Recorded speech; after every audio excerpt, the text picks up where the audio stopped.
dropping into Kill Zone Volcus and ready to take down the big gun. It's a Vox Cascadia podcast. Welcome back, my friends. Connor, how you doing, buddy? We got some new reveals. We sure did. I'm doing very well. Both teams look cool. Love the models. Love Scions. Please don't cut Hunter Clade. Well, Hunter Clade are already out in my mind, and we're going to talk a whole bunch more about Kill Team Hivestorm. And Tyler, thanks for joining us. Yeah, I'm super excited about this new release. It's very, very cool. Big stuff coming for Kill Team. But like, I had a nice day that wasn't Warhammer related today. I went up and to Highland Farms, which is just outside of Portland, and it was for my partner's belated birthday. We were originally going to go early in July, and it was just too hot. It's like supposed to be 106. So we went up there today, and they've got all of these cows, and they're big, like Highland Scottish cows, and you can pet them and brush them and stuff like that. They're pretty cute. But there's also like this big lodge up there, and then like a little cabin, and a little streamliner, and like, a couple tents and stuff like that. And I was looking around, and it sleeps like 25 people, and it's like the perfect place for like this, I think, like a getaway, maybe like a tabletop getaway weekend, Well, that sounds fun. I mean, we did one of those recently, but I only slept about 5. So if we can get a whole bunch of people to do a tabletop weekend, I'm down for it. Yeah, I think it'd be really cool. Hivescum podcast just did like a little kind of barbecue weekend where they had like a really cool event. I've been seeing pictures of that pop up all over the place. Instagram, other Discords. Tyler Russo went to it, which was super cool. I've talked to him a little bit since then, and I would like to replicate and do something kind of like that, our own thing, our own take on it, Yeah, well, we haven't had a chance to even dissect our beach weekend we did for Kill Team, but I'm totally down for, like, I like the big events we do, and I like getting a bunch of people and playing Kill Team, but it's fun to get like a little group of people together and a little getaway for it. So maybe this is our new business. We'll do like vacation destinations for Kill Team or other games. Yeah, I mean, like, I keep seeing those. Go for it, man. Go ahead, Tyler. You go for it, man. First. All right. I keep seeing those like singles clubs are like suggesting you join a running club to meet a partner. Maybe we try and do that, like Kill Team dating scene, dating vacation type of deal. No, I mean, yeah. Also, have you like seen the makeup of the Kill Team scene? Like, yeah, these are prime specimens of hot dudes. Chuck, what are you? We do have a very queer, base. So I mean, like, who knows? I'm all for hosting a queer Warhammer dating weekend if there's a presence for it. Although it would probably be out of my repertoire. I'm not the right person probably to host that. Ideally. Also, Connor, why are you looking for like singles things and how to meet people? Aren't you getting married in like 6 weeks? I am, but we were over at a hotel during the weekend because we were over in Chicago, which was really fun. So, no, I hate you. We were, in Chicago, and I was watching none other than the most Connor channel there is, BET, and there was just so many ads for either Tyler Perry's various shows or for like dating clubs.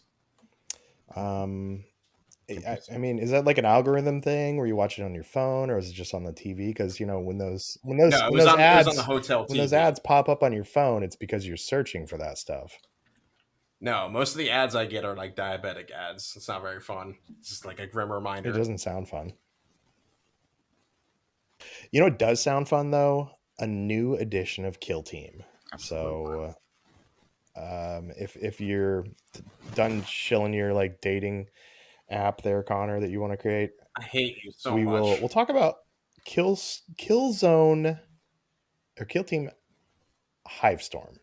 So Kill Team Hivestorm is the new edition of Kill Team. The hype is just it's blown up. I'm super excited. This is one thing I think about this too is I haven't heard anything negative yet, which is wildly impressive. I mean, there's a few like kind of dissenting voices, but everything seems very, very positive about what we've seen so far and what's coming in the future. I agree. All the people I've talked to in the community about it, like that, I really, feel like have a good grasp on it. Other content creators, stuff like that. Every single one of them is extremely excited for this new edition. All the serious Kill Team players, I talk to, super excited. I think it's going to be incredible. And the best part is there's a lot of people that are not Kill Team players that are excited for this just because they dropped the shapes. Yeah, I think that, I mean, Tyler, you kind of mentioned that there's a lot of people that said they didn't get into Kill Team because of the shapes. Well, y'all don't have to worry about the shapes anymore. The shapes are gone. Long live the shapes. I'm still going to talk in shapes.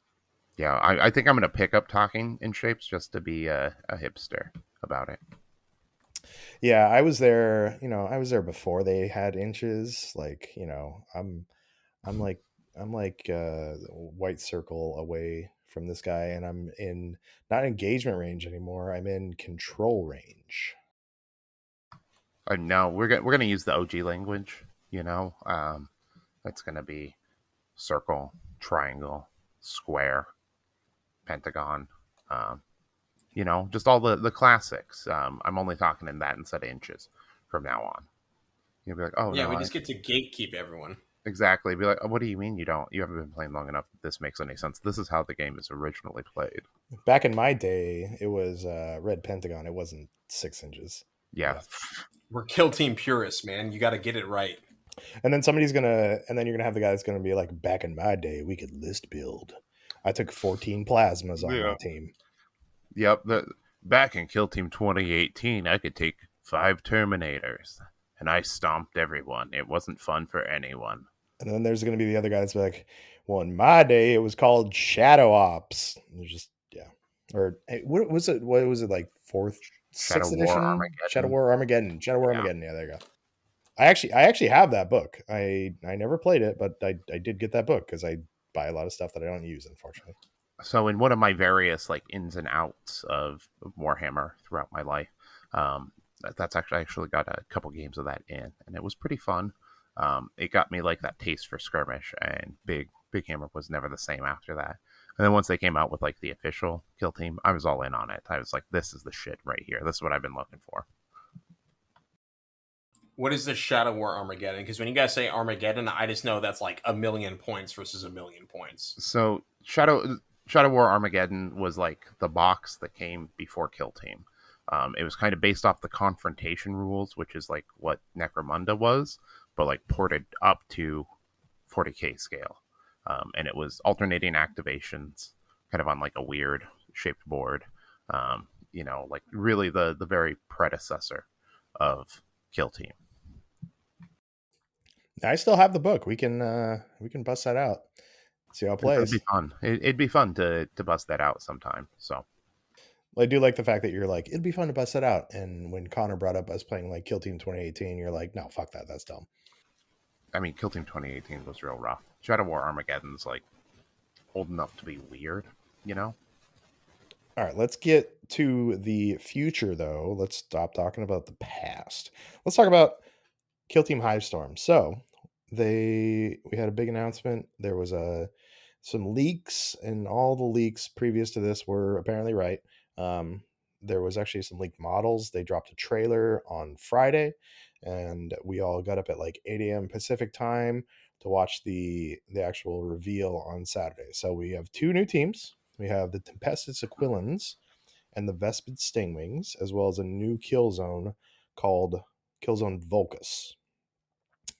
So let's talk about, all right, let's be let's be the sweaty podcast for like one podcast where we go through everything. We talk about all the little things, and let's wildly speculate about stuff we have no idea about, and then we can come back to this later and see how wrong or right we were. Mostly wrong, I'm assuming.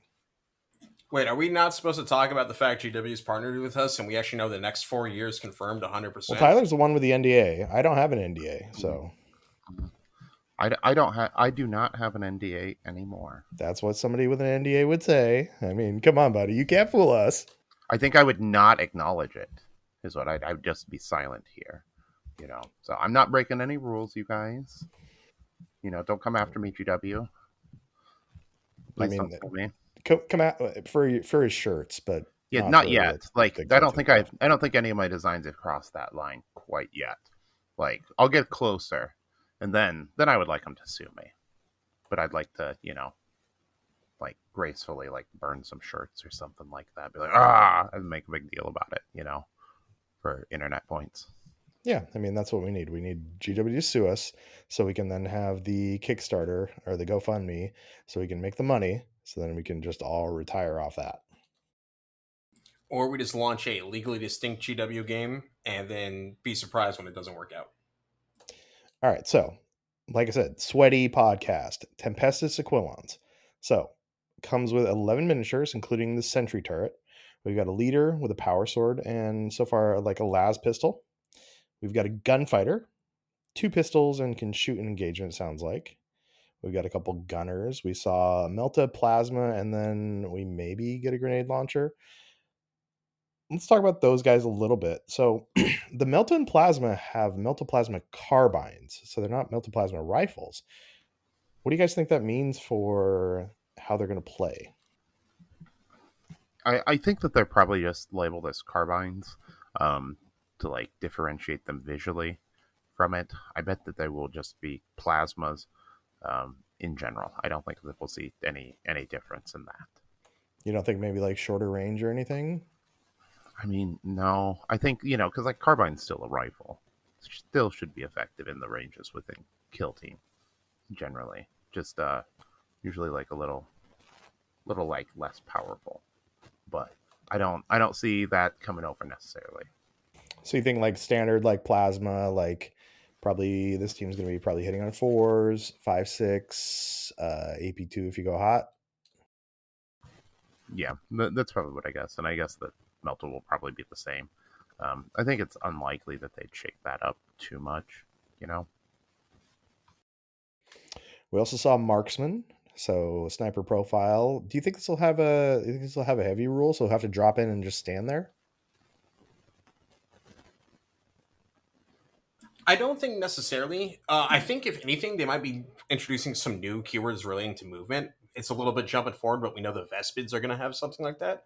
So maybe the marksman will have a heavy, heavy keyword change or something similar to it. I mean, the blooded sniper doesn't have heavy, right? So it's true, but he also kind of sucks. Now, what are you talking about? The dude's a beast. I mean, I don't know. He's like, besides the RBD sniper, is probably the worst sniper in the game. I don't know. Once you start getting faction abilities and stuff like that figured in there, he really puts in the paint where he needs to. Also, in relation, jump back now to the carbines. One thing I'm thinking they might do if they are trying to differentiate it is now that we're getting rid of all these weird like 6-inch or full range profiles, they might introduce something where the carbine, if you're shooting at max range, has slightly lower damage. But if you're using it within, like 6 or 8 inches, it's the normal plasma or melted damage. Well, they look cool. They have a shorter, like a wooden stock almost, it looks like, on them, and the whole profile of the gun is a lot shorter too. So I'm excited actually about both teams. I didn't think I'd be excited as much about the Stingwings, but now that I've seen the models and looked at them, they look really cool too. After the sniper, we have the precursor, who is a stabby chap. Can drop into control range and hit twice, and apparently dash away too. Yeah, I'm super excited for them. That sounds super crazy because odds are it's at least minimum damage of 3-4. So you can probably just outright one tap a model before they even hit you back, which is always kind of fun, even if a little crazy. And if it's got a higher damage profile, it might be a little too strong, possibly.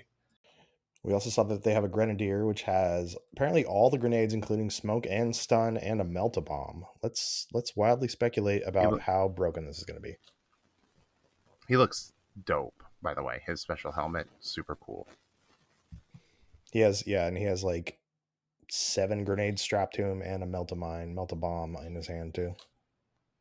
I think consistently the Grenadier archetypes on teams have always looked the best. Like the Casterkin, the Salvagers, and the Blooded guys, like all of them just look so sick. I mean, I think when you just strap a bunch of grenades to someone, they look cool. I mean, the ammo bandolier has always been a meme kind of in a lot of weapons or a lot of like loadouts and stuff. So I mean, why wouldn't grenades be the same thing? They look sweet. Amen. So now, after the grenadier, we've got some basic troopers. The troopers had a couple different things that I thought were interesting. Is they have like power packs apparently for when you're dropping down, and then also you can like other hot shots. You can actually like they can strap in essentially like add a power cable to it. In the trailer, you even see when the entire team like lands on the ground, you see somebody plugging in their hot shot into their like power pack on their back and like taking out the kind of the the power pack itself that's on the gun when they drop. That way they don't have like a bunch of cords flipping around and stuff. Again, wild speculation. What do you think it's going to mean when do you think they're going to have better like stationary shooting, or they maybe on their first turn they come in, they're not going to be able to hit as hard? I honestly, I think it's just a visual thing for how you want to model them. Tyler, I need wild speculation. That, I'm trying. I can't help it. I can't turn it off. But like, yeah, I think that would be something they could do, but I don't think it's going to happen. I think it's just nifty build options. Wild speculation. It's kind of like how basic Casterkin Troop was going to elite point for free. They have kind of like a take aim ability where they can plug in the power pack and get more damage, or like a free reroll, something like take aim on the Corsairs agents. That's what I'm looking for. Thank you, Connor. I got you. All right, and then finally we have the Servo Sentry, which can apparently have a hotshot las volley, a flamer, or a grenade launcher, and it can shoot twice. I think this may be the first miniature that I magnetize, honestly. Yeah, I think it's going to be... I think this one, though, like, seeing this in my head, I think it's going to be a guy with a peg that you won't even have to magnetize, because I think that gun is going to have a peg that you just slide it right onto, and you still won't even need magnets. Magnets are more fun, though, so you may still want to magnetize it, but I'm wondering if it's going to drop in, it's going to have heavy, so it can maybe just dash around. It's going to kind of sit there and shoot. Hopefully the flamer's cool, because the flamer looks cool, and the idea of dropping a servo sentry in the middle of somebody's back line and then just flaming everyone sounds awesome. Agreed, especially if flamers were decent this next edition. I think everyone would be happy. That's the weapon everyone wants to be good, because flamethrowers are fucking cool. Flamethrowers are fucking cool. Now, it looks like, based on everything we've seen, it looks like they have a lot of short-range weapons and not a lot of long-range weapons. Now, if the carbine style gunners are full range, that's going to be something different. But most of the people have pistols, or like a flamer. Do we think this is going to be, you're going to have to get up close and shoot with this, or do you think you're going to be able to sit back? I mean, a lot of their deployment and stuff sounds like you're going to get close to it too, but they're probably going to have guard profiles, so they're going to be 8 wounds, 5 up save. Yeah, I mean, they should probably be. They should have a 4-up save, because that's what current signs have, and it's the carapace armor, which is better than the normal guardsman stuff. But yeah, I think they're going to be a very like glass cannon style team where you need to play super aggressively but still measure the gas to make sure that you can kill them well and score well. Yeah, I mean, we do know that they're probably going to have like a hardy veteran or something, that guy getting his arm shot off, and then still taking that shot at the end, and they kind of made like a little joke. You know that they're pretty durable in the live stream or the live chat about it. So, maybe they will be a little bit more durable than your standard guardsmen. I mean, like, these are supposed to be the elite of the elite. Tempestus Scions they go to like the Scholera, and they get trained the same as like Sisters of Battle and Inquisitors and RBDs and stuff like that. So they should be like super badasses, So they go to cop school, so they have like almost no training and then just get thrown on the streets? Mega cop school. It's like cop reform school, like boarding school from orphanhood. Because so all the Scions, just like all of the Sisters of Battle, RBDs and stuff like that, generally they are all orphans or they're sent off by their parents at an extremely young age to live that life. One thing we didn't see either is we didn't see a comms on this team. Do you think that'll be? I think this team won't have comms, or it's going to be get dished out from the leader? I think it's equipment. Like if you look at like the new Universal Special equipment, which is super cool. I think it's cool that they were given physical tokens for smoke and ladders and stuff like that, so that we can properly represent it on the battlefield. Because it looks like the battlefield's a little bit more changeable by the player this time. But it looks like there's like a comms one, so I think that's going to be a single-use APL equipment. Could also just be that they have it baked into their ploy, similar to the Breachers +1 APL when you activate a guy. Or, who knows? They wear like some of the best helmets you can get as a non-Marine. They have built-in comms better than anything else you can get on the market, pretty much. Maybe they have wild speculation. The leader can just do it all the time or something. We've seen that from a couple teams. Scouts are like that, right? Leader can just give out an APL to someone.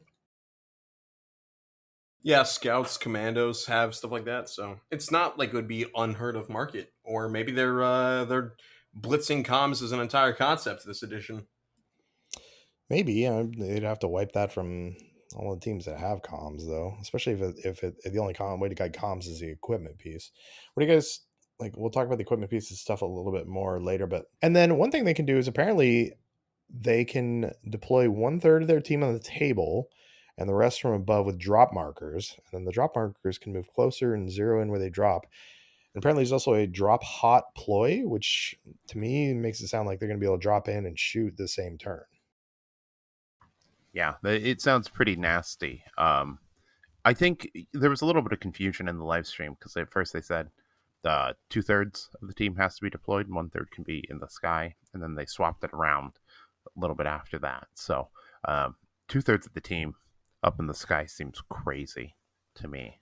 Yeah, it seems like that's way too much. And I don't even know if you'd want to, because especially if you're gonna think about how the game is played right now, you're not gonna be able to take points if you only have 3 dudes on the table. Yeah. Maybe it's a trade-off where if you like deploy more guys on the table, you have less activations, or not less activations, but less redeployment type of thing. Or maybe you take that trade-off of you only have 3 guys on the table, but you have a lot better deployment late game, but you're sacrificing your early game for it. I mean, like, if it comes down to being able to deploy late game, like your key pieces where you need them, I think that's going to be really powerful. A Melta coming in, turning point 2 or 3, and just like fucking guys up if you don't have anyone left. That sounds real nasty, So beyond the Tempestus Aquilans, we have the Vespid Stingwings. So again, probably 11 miniatures, it sounds like. We have the Strain Leader, which is the sergeant of the team, basically, with the Communion Helm. And the Communion Helm, it sounds like, is how you control the insect guys. It sounds like if you don't have communion points, which who knows how those will be generated or how you can spend them, that your guys kind of have to they kind of have to fight or shoot whatever's closest to them, and they can't take points. Yeah, it definitely sounds like it's going to be really key for them. I think you probably get them from the drone also, 'cause it's called like the coordination drone or something. So I'm going to guess that they probably like generate and distribute those, or maybe it's like an aura. They need to be within a certain range of those models. Yeah, all that makes sense, and I think this is a really cool kind of countermeasure. We kind of know these guys have team wide fly, which is obviously extremely powerful. We saw how good that was on Harlequins, but I imagine they probably do slightly less damage and have worse saves overall, like probably 5-0. They don't seem to be too armored or anything like that. As well as this is a mechanic where it kind of forces your hand to either spend your resource point or just you have to be on the offensive, which could go poorly for you. I think is a really cool kind of countermeasure to a team that might have team wide fly, if that's as powerful as it is currently. Yeah, I think that it may like affect their order also. Like they have to be on engage, or they count as on engage if they're outside of a certain range, because they're just like being aggressive. Yeah, I think Tyler, what you said, it's called the oversight drone, but I think that it may be a situation where if you're within within 6 of the strain leader or the oversight drone, or maybe even the shade strain, because that's the guy with the ghost rig stealth suit, but he's got also like a stealth helmet, so maybe he can pass out stuff too, or create that aura as well. They've also got a guy called the Sky Blast, who has a blast weapon template that leaves templates on the ground too. So it sounds like when he shoots with that, it actually creates an area that where if you go through that, it's going to cause you some sort of damage too. Yeah, that's cool. Like a permanent on the floor debuff is always kind of a neat idea. We haven't necessarily seen that yet, I think. Maybe something in the compendium that I'm blanking on, or like a narrative rule. But I really like the idea of leaving templates more and more, because that gives credence that we might be getting templates for flamers and they won't suck anymore. Because maybe you can set stuff on fire. God, please bring back templates. I would love it. Templates, and then how about like scatter dice for when you're falling from the sky as a Tempestus Aquilin? I'm into it. Love it.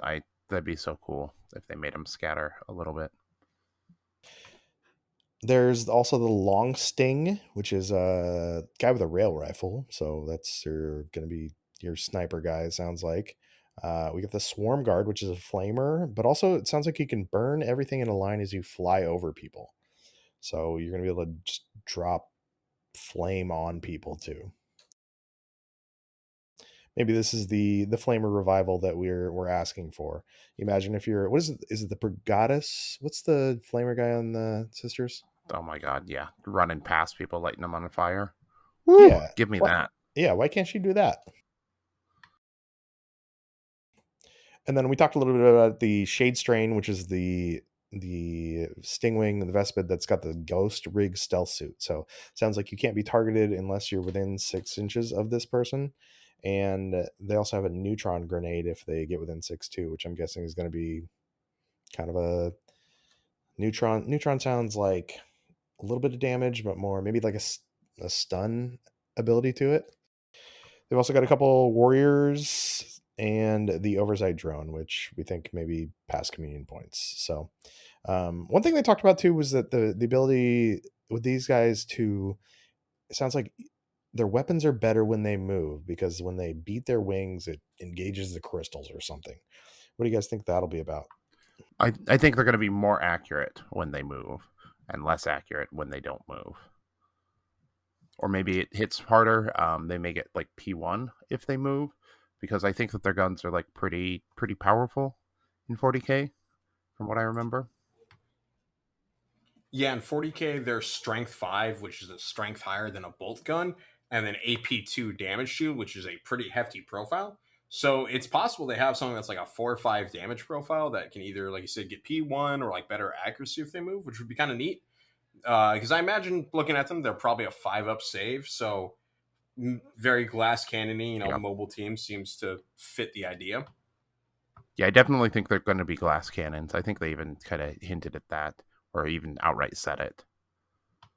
Yeah, they referred to something as a glass cannon, and that doesn't necessarily seem science. That seems more like bug guys.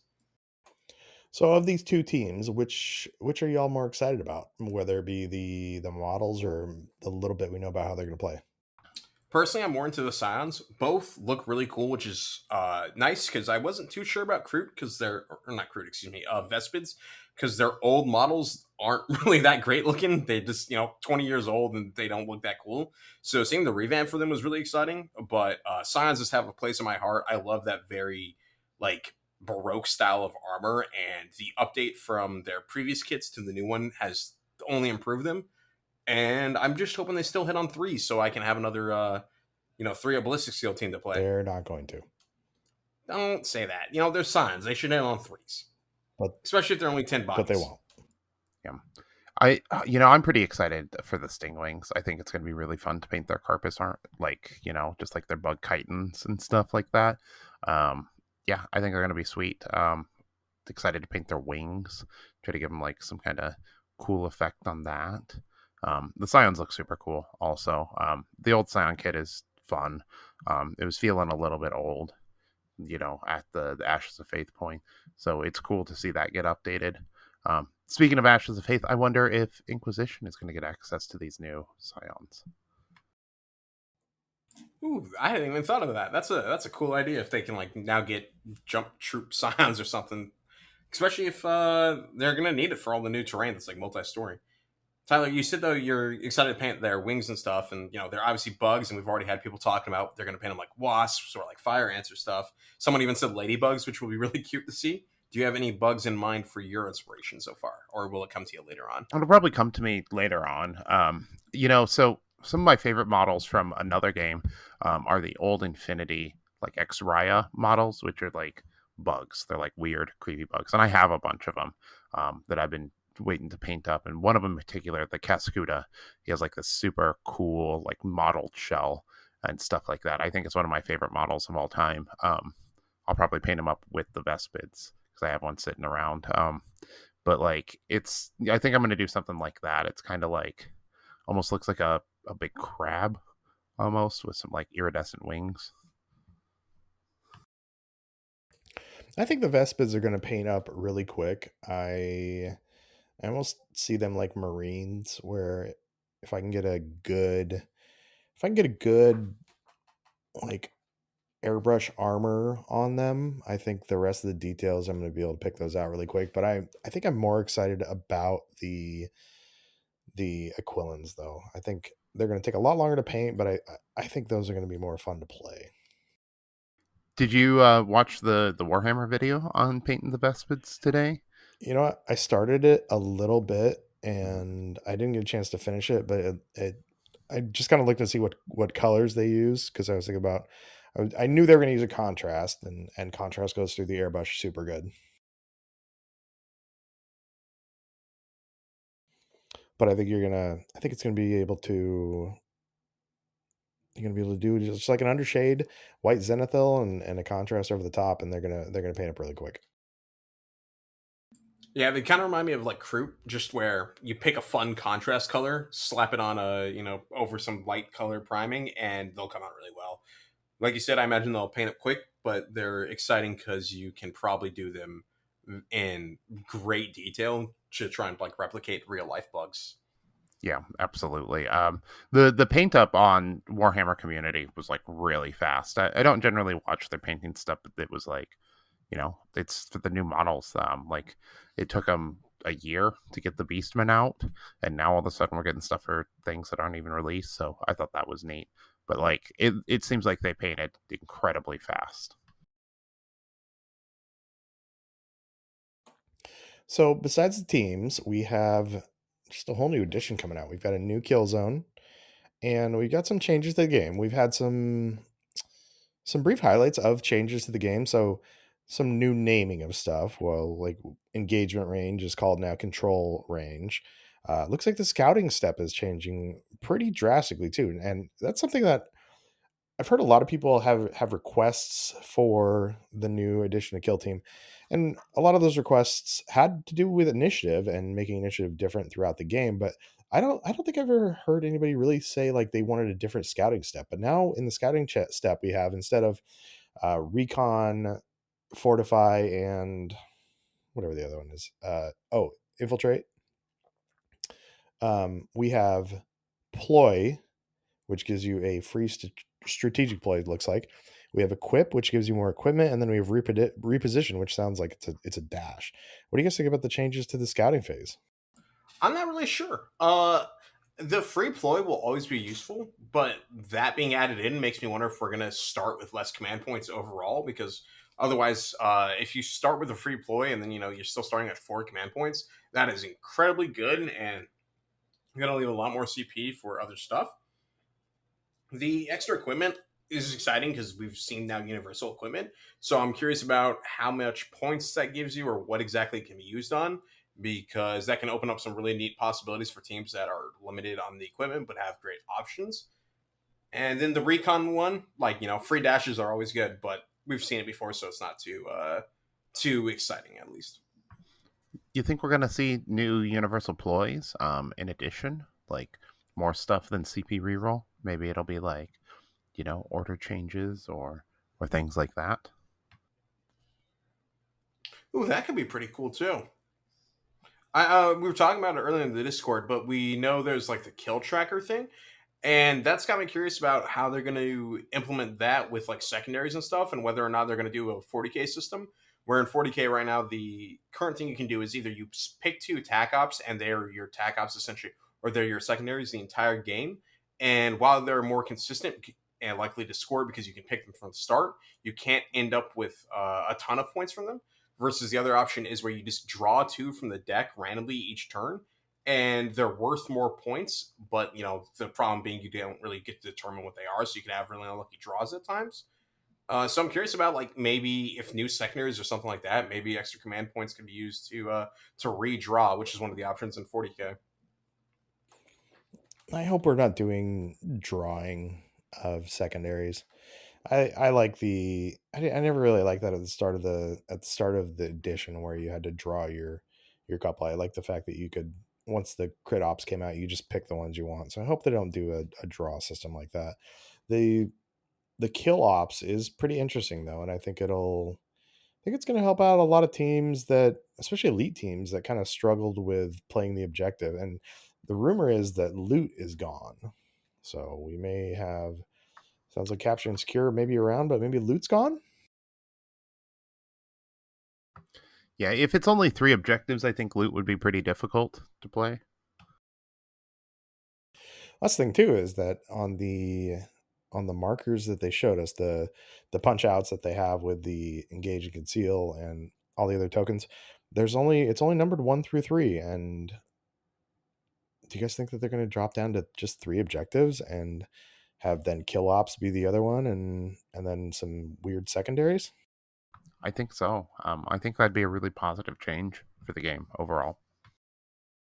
Well, to keep people from doing the 3-3 that people try and lock into and then pip you on a secondary or two, and make you have to be more aggressive too, so that some teams will be hurt by that because they can't get out there and put bodies on points because they can't either aren't tough enough or can't hit hard enough to survive. Yeah, if we're dropping to 3 objectives only, oh my god, poor crew. They're going to be in a worse state than ever. Well, maybe crew will become like super powerful and they just like, when they get balanced, or they'll get a huge buff and crew to go to like 15 wounds each. It's going to be an all Tau year. It's going to be Pathfinders, Vespids, Kroot, all at the top. Nobody wants that. Don't talk like that. You never know. It could be. Looks like also we're getting the approved ops coming in the big box set, which is nice because that's an extra $25 we don't have to spend. Can they put a year on it? Can they label them with a year? Approved ops 2024, approved ops 2025. I think it does say it actually. Doesn't? I hope so. Like we need some way to differentiate the seasons.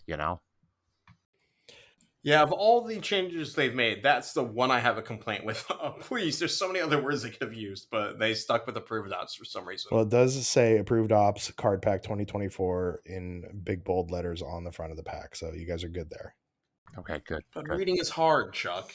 I mean, it didn't matter anyways. We had people that brought we had people that came to their first tournaments and brought the card packs out of the original box. So there's always going to be a little bit of miscommunication. We just have to wrap our arms around those people and help them out.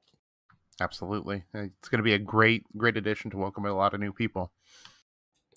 Now, one thing they said is that they're making the game more accessible. What do you guys think that accessibility means? I think, personally, I really like the co-op and solo play. I'm wondering if it's going to be like Darktide, where you have almost like card AI, where the people you're fighting against, you just kind of draw cards to see about what they do.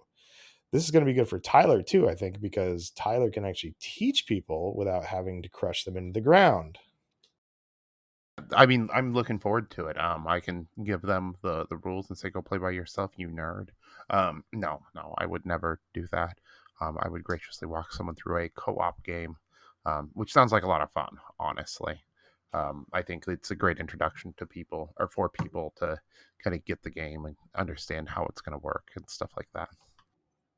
I feel like the co-op game has to have friendly fire off, because I don't think Tyler could not take a pot shot at someone and you just couldn't be tempted not to shoot someone. No, I'm not like a Marines malevolent, you know? Like I would do the right thing. I'm not going to shoot my teammate. That hurts my chances of winning. I mean, but what if you brought, you bring Legionaries or Nemesis Claw, and they brought like, I don't know, who's Nemesis Claw's absolute? They brought Blood Angels. How about that? Okay. I mean, maybe let it slide. There's always situations of unlikely allies in the settings. Dante fist bumped with the Silent King at some point. So, we love like enemies to lovers. Yeah, it's always a good bromance between those two if they can work together to fight like evil Tyranid bugs or something. So it'll be exciting. The co-op mode hopefully plays like Dark Tide because I never have played it, but from what I've heard, it's kind of a fun mode, especially for like teaching someone their first, a little bit more in-depth board game than like Chutes and Ladders. And then for making it more accessible, they're doing the right steps. Something I think everyone has asked for at some point. The rules are just going to be free day one, which is great. That's going to be such a huge help. We saw the growth in Kill Team when Intercession came out, and like all of us at some point had someone be like, "Yeah, I play mostly 40k, but I have free rules, so I'll give Kill Team a try." And we were able to convince them this is the best game in the world, so keep playing it.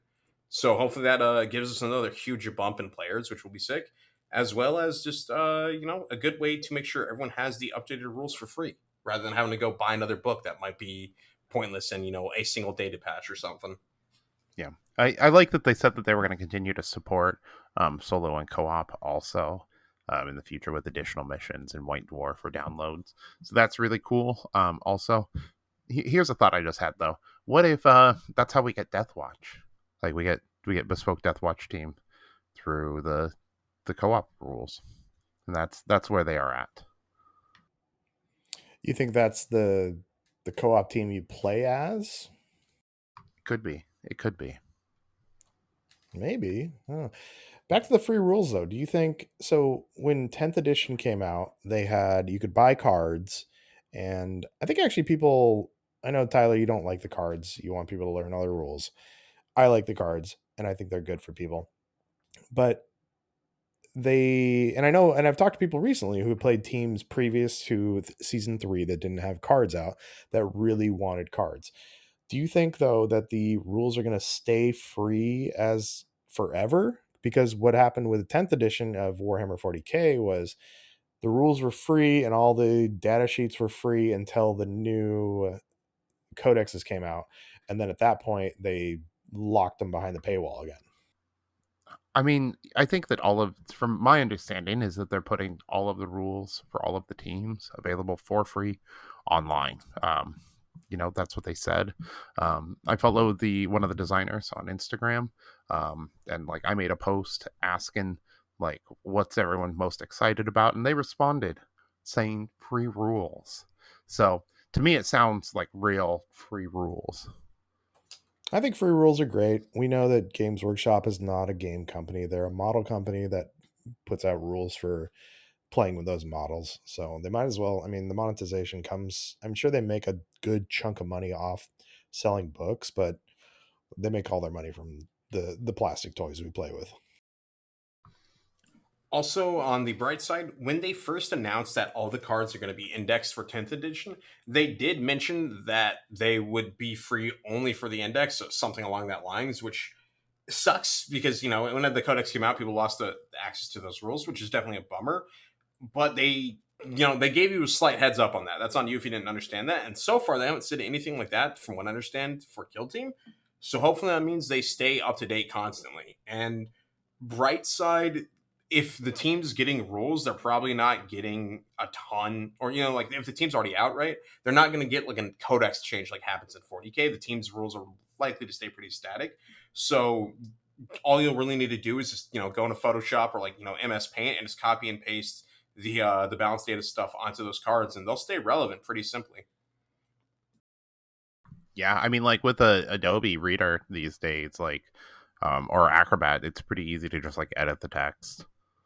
Yeah, like most teams, when they're getting those changes, it's just like maybe adding damage, or like increasing a ballistic skill or adding in an extra sentence. It's not there was only a handful of teams that ever got like crazy paragraph change after paragraph change. Warp Coven. So it'll be simple enough to adjust, and as long as the rules, well, the second they're out, everyone's gonna have them downloaded, so it's not like they can take that back from the community. Yeah, exactly. I think it's going to be fantastic, just period, online rules. Even if they don't give us the new teams, they only give us all of the existing teams. I'm still okay with that. And then once the season passes, then they throw out the downloads for the other ones. But I'm hopeful. I'm optimistic.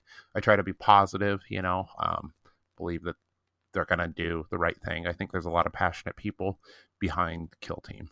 So.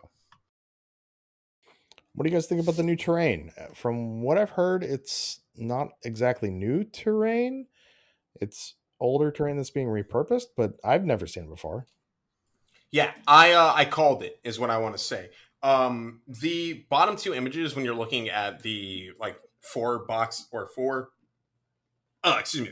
like buildings they have, the bottom two are from the 9th edition launch box for 40k, and I always said that stuff played like Noctarius, but even better because it had proper windows, and it should be reprinted for Kill Team, and now it is. So I am vindicated. Yeah. So I'm very happy about that. Big buildings, the big buildings are new though.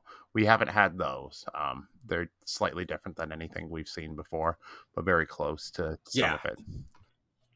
The top two, yeah, they're a very similar style, but from what I can tell with my limited knowledge of Kill Team or just 40k terrain, it's entirely new stuff, which is exciting. Yeah, if you look at it, it looks like what's that, like big bunker from Morok? A lot of it looks like kind of like the parts from that, like the 3D parts from that, reused and reshaped as assets into a larger building. It does look like that, doesn't it? Yeah, absolutely. Which is I always like stuff like that, because then you're able to make very thematic boards using like multiple sets of terrain and then the pipes connecting them to make really cool stuff, which is always fun for like display boards. Yeah, absolutely. I think I actually have the chunks of the terrain that they've used before. I actually think I have those. I think actually two of the pieces are pieces from my Kasserkin terrain that I have on my board. Yeah, you absolutely have seen this. You've made a display board with it. Wait, you're a liar, Chuck. No, banned. I didn't remember all the other pieces. I was focusing on the big pieces, not the small pieces. But that just means I'm ahead of the game, and I'll have to remember how I painted the other ones. Do you guys think so? If you look at the board and you look at the images, do you think they're going to have like new scramble terrain in it? Because on the board there is a couple of different things, and it won't let me zoom in because GW's website sucks. But there's a couple pieces that kind of look like new scramble. They're not like they don't look they're be traversable. They're more than an inch or so across. You think they're going to have new scramble pieces? Are you talking like the image that's about 2/3 to the right, directly center, or the terrain there on the image? Sure. I mean, there's a okay. I don't know if we're looking at the same one right now. I've got the article pulled up. So if you're but if you're looking at the article, there's you got the full board, and about I would say about 2/3 there's a stingwing that's to the left of it by the smoke grenade. There's a little piece there, and then in the far right corner as well too. It looks like there's some stuff that's more than just like traversable. Yeah, I agree. It looks like new scrambled terrain, which is something that was like missing from Chalnath. I think that if they would have released Chalnath with scrambled terrain, it would have been better. I'm excited for it. I think Scramble is a cool mechanic that sucks that it was really only either available in Octarius or through like older pieces of terrain if you happen to have them. Because it's a good mechanic to have that type of movement. I really liked it, so I'm glad to see it likely making a return. So of the pieces we've seen, not of the teams, but of the game itself, is there anything you guys are most excited about? Like I really like the extra equipment pieces, and I like the visuals with the equipment. It's gonna suck to have to cart that around and have a whole box full of just like ladders and barbed wire and stuff. But I like the ability to drop down, instead of just dropping like 2 barricades, you can maybe drop like a heavy wall, or you can drop like a barbed wire or some mines. Yeah, the smoke is going to be really cool. Also, I think that rather than like dropping a token, I mean, like it's 2-inch circle. Like you're like, okay, here's my smoke grenade. If it crosses this marker, then it's having smoke effect. Yeah, I think the smoke grenades are cool. I know I heard some people didn't like the 3D effect of it. I like the smoke grenades. I think they look cool. Yeah, all of it's really exciting. I always love just kind of flavored terrain like this. So even if it wasn't even for like kill team mechanics, I would be excited for it. But the fact that it's actually gonna play how we, or it's gonna affect how we play on these matches, makes it that much cooler. Yeah, dropping mine seems really cool. I wonder if you can maybe like choose different kinds of barricades on here. Like if you could do like you get like 2 medium, or you could swap one of your medium for like 2 light, or both of your medium ones for like 1 heavy or something. Ooh, yeah, that could be cool. Like depending on what the equipment can be used, because when they say universal equipment, I wonder if it's going to use the same like 10 points you have right now for your teams, because certain teams are going to hate that if you have to share those like points. Like I know as HunterClade, I don't want to give up any points because I need to optimize gate and I want my service goals and stuff. So it'll be interesting to see how that's played out. Well, HunterClade is getting moved to Legends anyway, so you don't have to worry about that. You're playing a new team. Don't say that, please. I can't take that. I mean, like, hopefully, if they do get moved to Legends, you get a new team to make up for it. So, some sort of like drop troop, not the stupid Taraxis or whatever they are. Those things are big and dumb. yeah, I don't think we're gonna see any more flying after this as like a theme. I think it's gonna be like, I think that's just this box. Yeah, I think people were saying flying season, but looking at the terrain, it doesn't look like it's necessarily meant to be entirely flying. They just happen to have 2 teams that came out with flying mechanics, so that gave like anyone that saw early leaks and stuff a false impression. You don't think they're going to use it to drop like new Storm Boys and mix in I don't. a set of like assault marines with a different sprue to give them some like plasma and melta weapons and stuff? Or No, I don't think that. I think, As much as I love both those ideas now. yeah, I think if we're gonna get power armor in this edition or in this season, it'll be Grey Knights with teleporting stuff. I think we may see like other movement shenanigans and things like that, but I don't think it's gonna be all flying or like what people had speculated.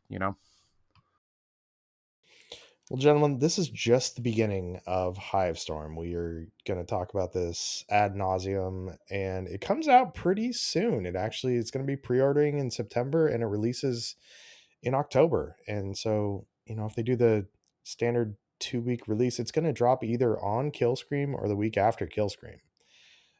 So, with that, Killscream 3 is going to be the last chance for you to prove that you're the best at, what do we call it, second edition Kill Team, because that's going to be the last golden ticket before the new rules drop.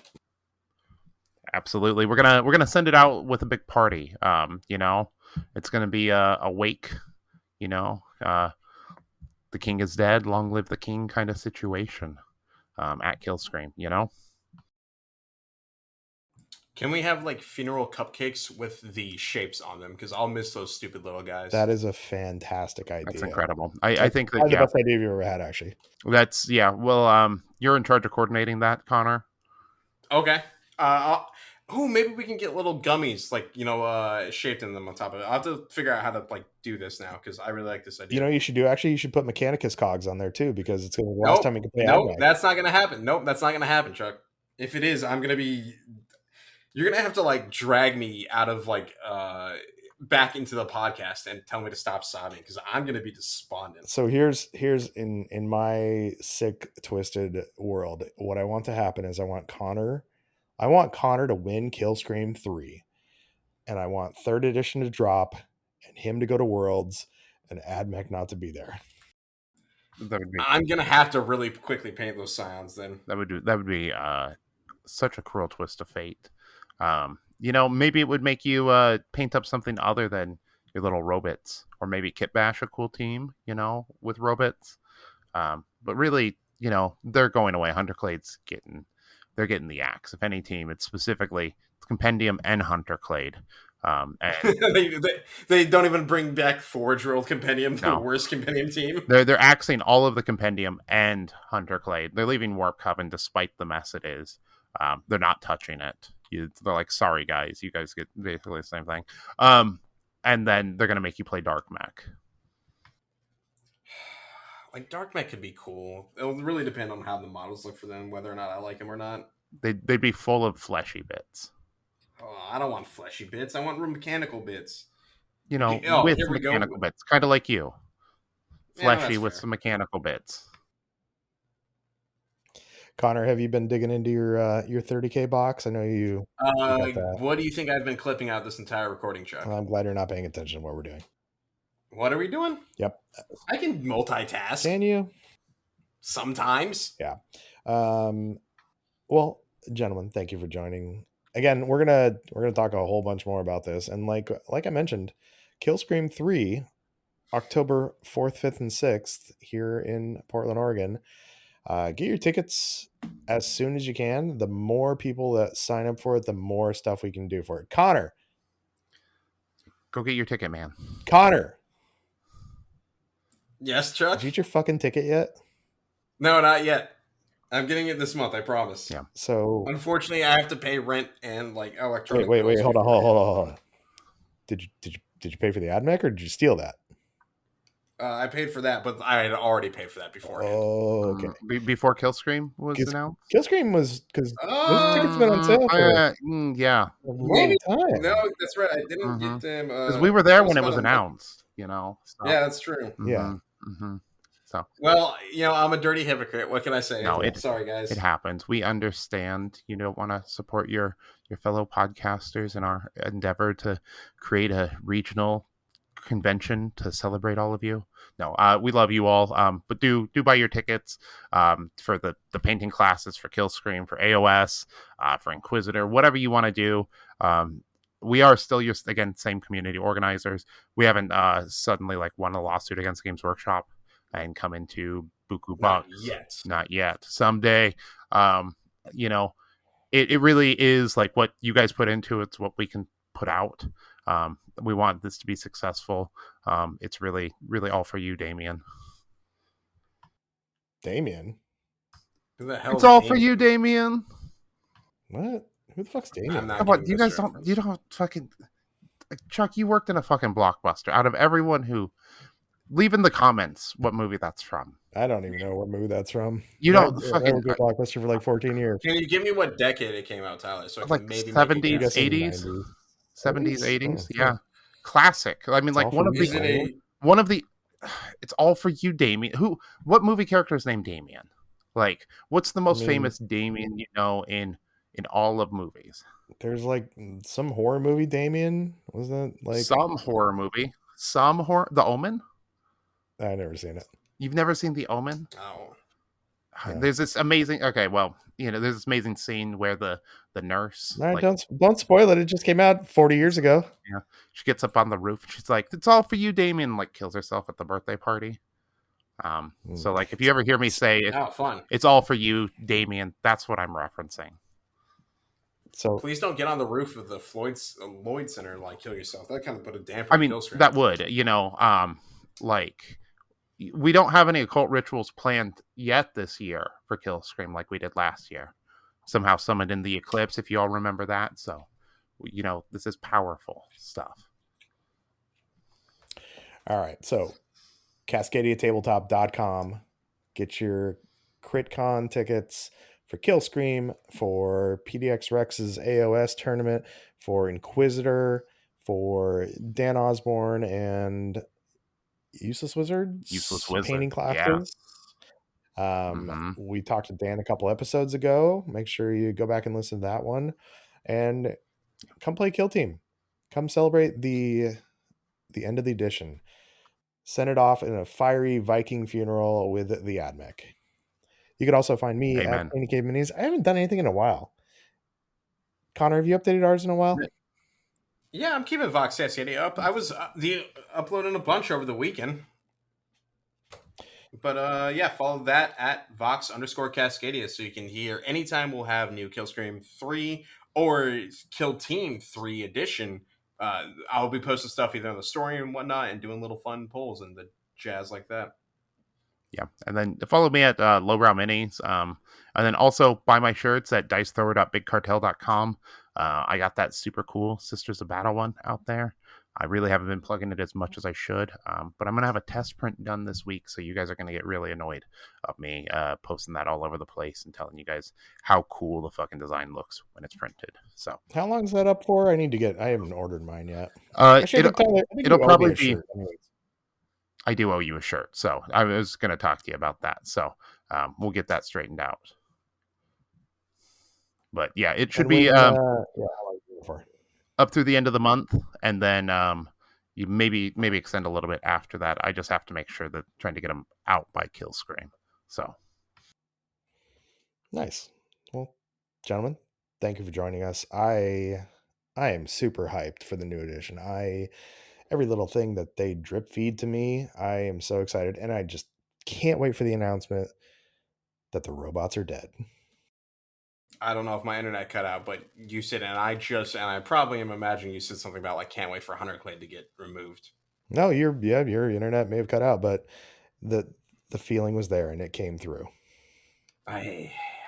Listen, if HunterClade get removed, I will be so unbelievably sad. It will be the worst day in quite a while. The worst part is if HunterClade get removed, my next team, that I've liked for a while, Wormblade, is probably going to be gone too. So I'm going to have some real soul searching and hope signs are fun. Otherwise, I'm going to be a sobbing mess, Chuck. And it'll be your fault. I'll be there for a hug. All right, I'll take that at least.